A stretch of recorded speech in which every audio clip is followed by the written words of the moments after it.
Hey guys, welcome to this pretty short video. I just wanted to say something real quick because I just think it's really important and that people should know about it. And this is something that I found out about pretty recently. Well, what the title basically says is that fake LPS companies like lpsloverqa have been bribing people online and like asking for their addresses and stuff like that. So yeah, the first thing I wanted to talk about is the fact that they have been asking kids for their addresses. And also I will try to specify when I'm talking about like kids under 18 or kids under 13 because a lot of times I'm just saying kids. But right now I am talking about specifically kids under 13. Well, this has happened to people who are under 18 too, just like all ages specifically, but it's especially the worst for kids under 13 because they should be more concerned about their privacy. And lpsloverqa and other fake LPS companies, like one called BG Toys, I think, something like that.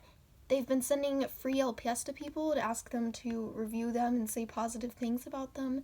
There's nothing wrong with a company sending a product to someone to review and promote. Like, lots of companies do that, but you really should not be like sending your products to random kids on the internet because, like I said, some of these people are under 13, which means they're little kids and they're giving their addresses to these big companies. Even if that one company doesn't do anything with their address and they keep it safe, it's still encouraging those kids to give their addresses to other people, and they're gonna think that giving their addresses to people is okay. Yeah, I just think that it's really bad that those companies are doing that. Like, they're just making little kids on Instagram give them their addresses and personal information like that. And I also wanted to talk about the fact that they have been bribing people. So in case you didn't know this, lpsloverqa doesn't actually get most of their designs. And so they usually buy most of their designs from people, and most of them are kids who are under the age of 18, sometimes even under the age of 13, which they really should not be doing because, so I don't know a lot about this, but I'm pretty sure if a company wants to buy something from a kid, like a design, they do have to have the parents' permission, and usually contracts are involved, unless it's for like a contest, I think, but a kid would still need the parents' permission to enter a contest like that. And so like I said, I don't know very much about that, so I could be wrong, but one thing that I definitely am right about is the fact that it's very unprofessional for a company to be getting their designs for all of their products from random kids on Instagram.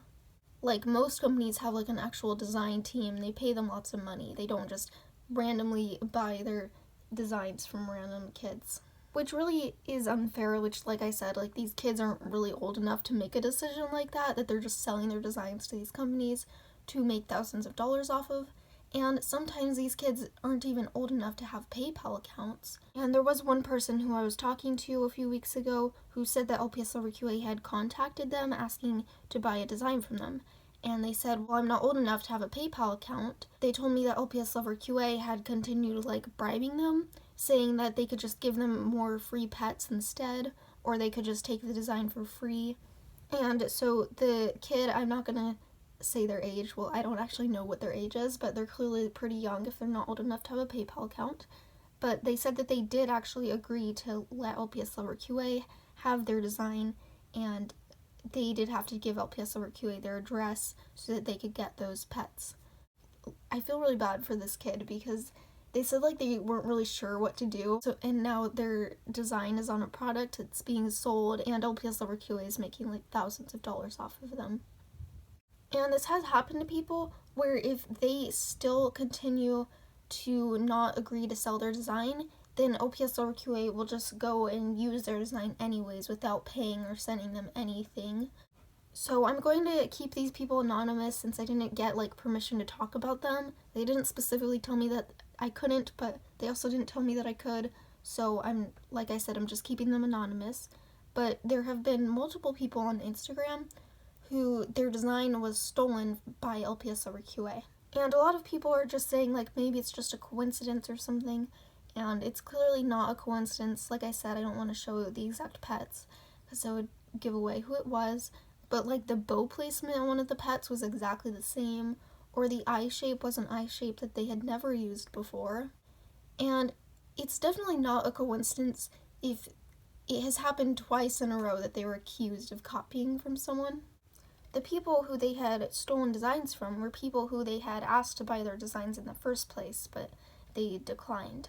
So this last thing that I just wanted to say, I guess it doesn't have anything to do with them bribing people, but I just found out about it recently and thought that I might as well mention it here because it's kind of important. The fact that a chemical called phthalates, I don't know how to pronounce it, it's called like phthalates or something. I'll put it on the screen, but this chemical has been banned in kids' toys for kids under 3 in a lot of states. I don't know which ones exactly. Fake LPS do have this chemical in their toys, and they don't put a lot of those age warnings on their listings online, and sometimes they even encourage it for kids under 3. I've seen that on eBay where it says like 1 to 2 years and then a bunch of fake LPS come up, which is very unsafe. They really should not be encouraging that. If they knew that kids under 3 were buying those toys, then they should do something about it. So that's all I wanted to say. Just these companies are doing things that aren't very good, like asking for people's addresses and bribing people to buy their designs. Oh, I also forgot to mention that they've also bribed multiple people in exposure by saying, if we buy your design, then lots of people will follow you and stuff like that. So yeah, I hope I don't sound like I'm being mean, I guess. Like, I just am really surprised by the amount of people that are still supporting these companies because they're doing things that are not very good, and they're just not very good companies, and I really don't think that people should support them. So anyways, that is all for this video, I guess, and I will see you next time.